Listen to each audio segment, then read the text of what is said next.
I put this quote in from Ra. He's talking about, it was something that he had included when he was working or teaching the cycles class. And I really liked it because it brings us into, again, the understanding of what happens when the transits, the cycles are present for us. Here he says, on that first morning, when I felt the moon connect to my 49, he had gate 49 in his design, and bring tears to my eyes, I would then go through the ordeal of the planets hitting all my emotional system. This is what we have. We have planets that move through our openness. And each one brought me another taste. It was incredible. It was like I could begin to remember people and the way in which I responded. I could see faces when the gates would open up. I had no connection with other people. There was no human being in my aura. It was simply me and the planets, nothing else.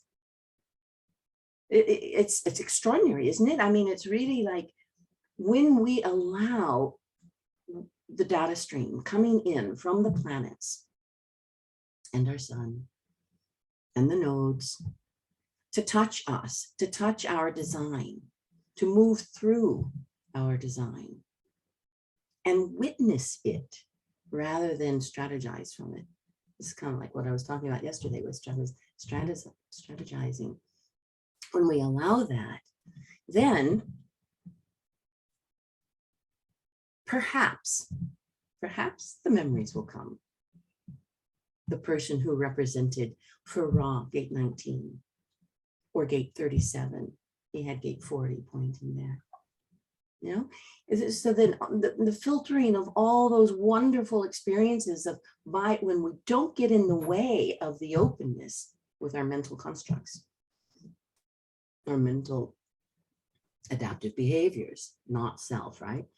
When we don't get in the way of it, then it can be whatever it is.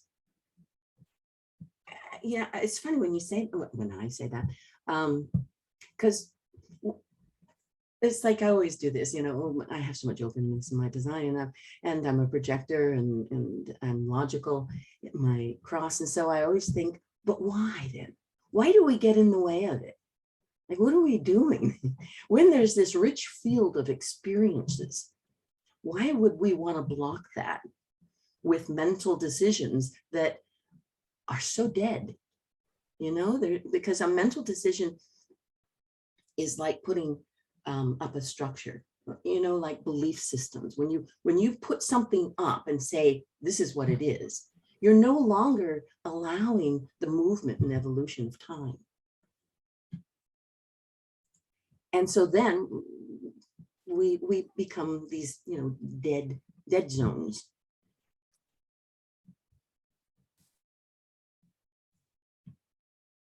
Why? Why would we do that? Well, I mean, it's because we think we need to, right? And we think that's the only way to survive. Only when you see the true vulnerability of the being and how that vulnerability is going to impact the way in which they make decisions, can you begin to then interpret correctly the patterns that are established by looking at any cycle. We're so vulnerable. And of course, Ra chooses the word vulnerability there, you know, and it really touches something deep in us when we think about vulnerability, you know, because vulnerability can be really uncomfortable. I mean, it was beautiful yesterday. Nisarg was talking about working with, I think it was yesterday, with the solar plex and in her groups, you know, Nisarg's a reflector. And then she can open the door for solar plex energy and the rich field that is, open or defined, whatever. And feel how, you know, those who have defined solar plexus, they still have definition, openness in it, right? There's never every gate defined, every channel defined. But there's the consistency of whatever is. and those of us who have it open, the vulnerability of the emotional field